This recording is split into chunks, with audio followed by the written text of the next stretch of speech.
আসসালামু আলাইকুম। আজকে আমরা জানার চেষ্টা করব লবণের ইতিহাস নিয়ে।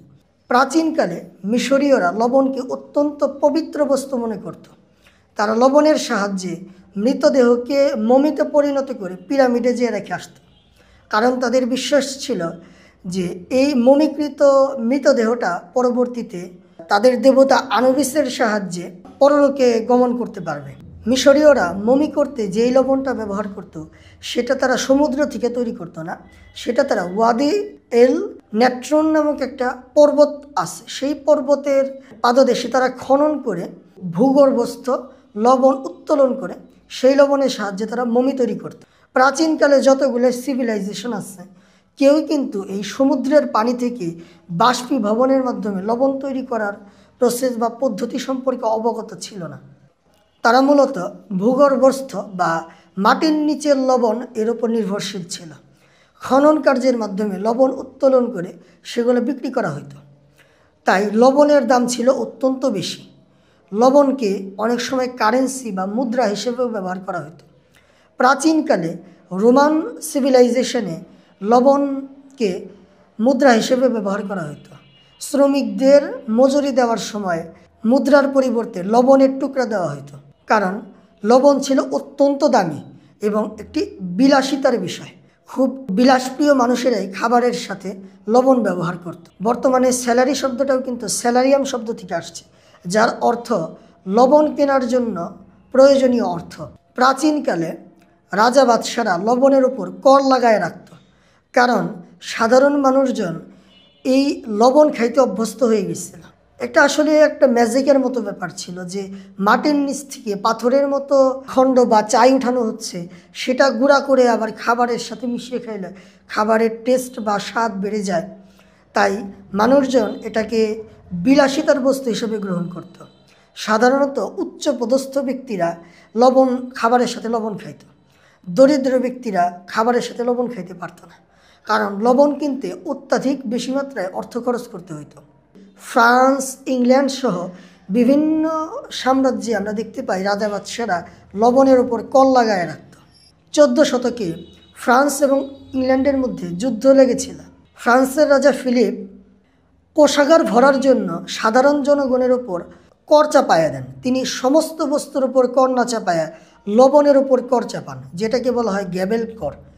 কারণ জনগণকে আর যেই খাদ্য খাক বা না খাক, এই লবণটা খাইতেই হবে, কারণ লবণ ছাড়া কোনো খাবারই উপাদেয় বা স্বাদযুক্ত হয় না।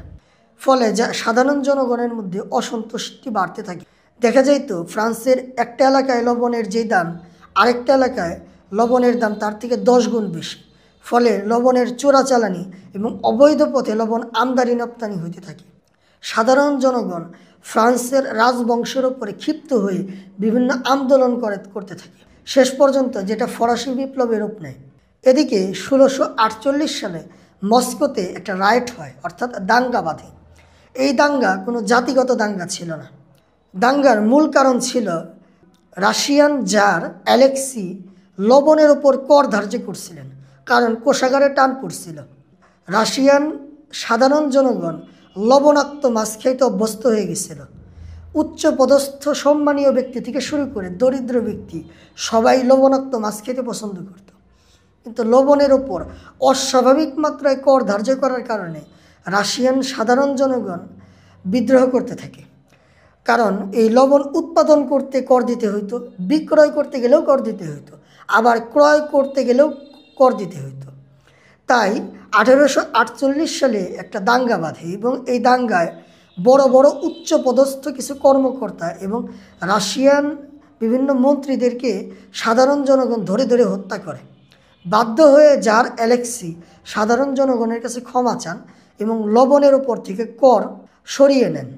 এই লবণ কিন্তু বিদ্রোহ, বিপ্লব এবং যুদ্ধেও অবদান রাখছে। আমরা যদি 1861 সালে ফিরে যাই, তাহলে দেখতে পাবো আমেরিকা 2 ভাগে বিভক্ত ছিল। উত্তরাঞ্চলে আমেরিকান ইউনিয়নের শাসন ছিল, অন্যদিকে দক্ষিণ অঞ্চলে কনফেডারেট স্টেট অফ আমেরিকার শাসন ছিল। উত্তরাঞ্চলে শিল্প নির্ভর অর্থনীতি গড়ে উঠেছিল, অন্যদিকে দক্ষিণ দিকে কৃষি নির্ভর অর্থনীতি গড়ে উঠেছিল। কৃষি নির্ভর অর্থনীতির মূল ভিত্তি ছিল দাস প্রথা। এই আফ্রিকা থেকে ধরে নিয়ে আসা দাসদের ব্যবহার করে দক্ষিণাঞ্চলের মানুষজনেরা কৃষিতে উন্নয়ন করছিল এবং তাদের অর্থনীতি টিকে ছিল। আব্রাহাম লিঙ্কন যখন আমেরিকার প্রেসিডেন্ট হন, তখন দক্ষিণাঞ্চলের মানুষেরা বুঝতে পারে যে আব্রাহাম লিঙ্কন এই দাসপ্রথা বিলুপ্ত করতে পারে। তাই দক্ষিণাঞ্চলের মানুষেরা কনফেডারেট স্টেট অফ আমেরিকা গঠন করে এবং উত্তরাঞ্চল থেকে পৃথক হয়ে যায়। ফলে উত্তরাঞ্চলের ইউনিয়নের সাথে দক্ষিণাঞ্চলের কনফেডারেট স্টেটগুলোর একটা যুদ্ধ হয়। এটাই আমেরিকার সিভিল ওয়ার নামে পরিচিত। এই সিভিল ওয়ারে দুই পক্ষই সমানতালে যুদ্ধ করতেছিল, কিন্তু উত্তরাঞ্চলের ইউনিয়ন যুদ্ধের একটা পর্যায়ে এই দক্ষিণাঞ্চলের যে লবণের খনিটা এখানে হামলা করে। ফলশ্রুতিতে দক্ষিণাঞ্চলের লবণ সরবরাহ ব্যাহত হয়ে যায়। আর আগের যুগের যে খাবার সংরক্ষণের মূল উপাদান ছিল লবণ। যুদ্ধক্ষেত্রে আপনি 7 দিনও টিকতে পারবেন না যদি রসদ না আসে। আর এই রসদগুলো যদি ভালো থাকতে হয়, খাবারের মান যদি ঠিক থাকতে হয়, তাহলে অবশ্যই প্রিজারভেটিভস লাগবে। আর তৎকালীন সময়ে লবণই ছিল সবথেকে সস্তা প্রিজারভেটিভস। দক্ষিণাঞ্চলের এই লবণের সরবরাহ বন্ধ হয়ে যাওয়ার কারণে খাদ্যের মজুদের ঘাটতি দেখায়। ফলশ্রুতিতে দক্ষিণাঞ্চলের কনফেডারেটেড স্টেটগুলা যুদ্ধে হেরে যায় এবং উত্তরাঞ্চলের ইউনিয়ন জয়ী হয়। এভাবেই ইউনাইটেড স্টেট অফ আমেরিকা গঠিত হয়।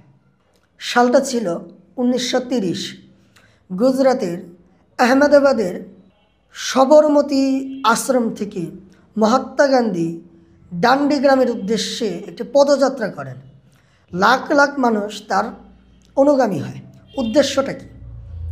উদ্দেশ্যটা হলো ব্রিটিশ সরকারের বিরুদ্ধে বিদ্রোহ করা, যেই বিদ্রোহটা ইতিহাসে সত্যাগ্রহ নামে পরিচিত। মূলত এই সম্পূর্ণ ঘটনাটা বুঝতে গেলে আমাদের একটু ইতিহাসে আরেকটু ফিরে যেতে হবে। 1757 সালে পলাশির যুদ্ধে সিরাজউদ্দৌলার পতনের পর 1760 সালে ইস্ট ইন্ডিয়া কোম্পানি চট্টগ্রাম দখল করে। চট্টগ্রামে তৎকালীন সময়ে এই লবণের ব্যবসা ছিল রমরমা ব্যবসা। মালঙ্গি নামে চট্টগ্রামের এবং কক্সবাজারের কিছু সাধারণ চাষিরা এই সমুদ্র থেকে লবণ উৎপন্ন করত। কিন্তু ইস্ট ইন্ডিয়া কোম্পানি 1760 সালে চট্টগ্রাম দখলের পর লবণের ওপর একচেটিয়া আধিপত্য বিস্তার করে। অর্থাৎ কোনো কৃষক আর ইচ্ছে করলে ইস্ট ইন্ডিয়া কোম্পানির অনুমতি ব্যতীত এই লবণ চাষ করতে পারত না, বা সমুদ্রের পানি থেকে লবণ তৈরি করতে বা বিক্রি করতে পারত না। সম্পূর্ণ বিষয়টার উপর নিয়ন্ত্রণ নিয়ে নেয় ইস্ট ইন্ডিয়া কোম্পানি। পরবর্তীতে 1799 সালে মহীশূরের যুদ্ধে টিপু সুলতানের পরাজয়ের পর ইস্ট ইন্ডিয়া কোম্পানি সম্পূর্ণ ভারতবর্ষে নিয়ন্ত্রণ নিয়ে নেয় এবং কোম্পানির শাসন চালু হয়। কোম্পানির শাসনে সমুদ্র তীরবর্তী সমস্ত এলাকা ইস্ট ইন্ডিয়া কোম্পানির নিয়ন্ত্রণে ছিল এবং সেই এলাকায় একচেটিয়াভাবে লবণের উপর বাণিজ্য শুরু করে ইস্ট ইন্ডিয়া কোম্পানি। ফলশ্রুতিতে দেশীয় লবণ চাষিরা ব্যাপকভাবে ক্ষতিগ্রস্ত হয়।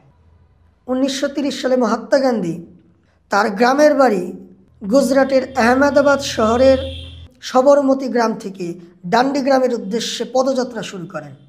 12 মার্চ থেকে তিনি পদযাত্রা শুরু করেন এবং 6 এপ্রিল তিনি ডান্ডি গ্রামে পৌঁছিয়ে সমুদ্রের পানি ফুটিয়ে লবণ তৈরি করেন। এই সত্যাগ্রহ বা এই বিদ্রোহটাই কিন্তু পরবর্তীতে ভারতবর্ষের স্বাধীনতার জন্য একটি অন্যতম নিয়ামক রূপে কাজ করে। ভারতবর্ষ স্বাধীন হওয়ার পর লবণের ওপর থেকে কর সরিয়ে নেওয়া হয়। আলেকজান্ডার দ্য গ্রেটের সৈন্যরা যখন পাকিস্তান আক্রমণ করে, তখন তার সৈন্যরা এই কেওড়া নামক অঞ্চলে একটি লবণ খনি আবিষ্কার করে।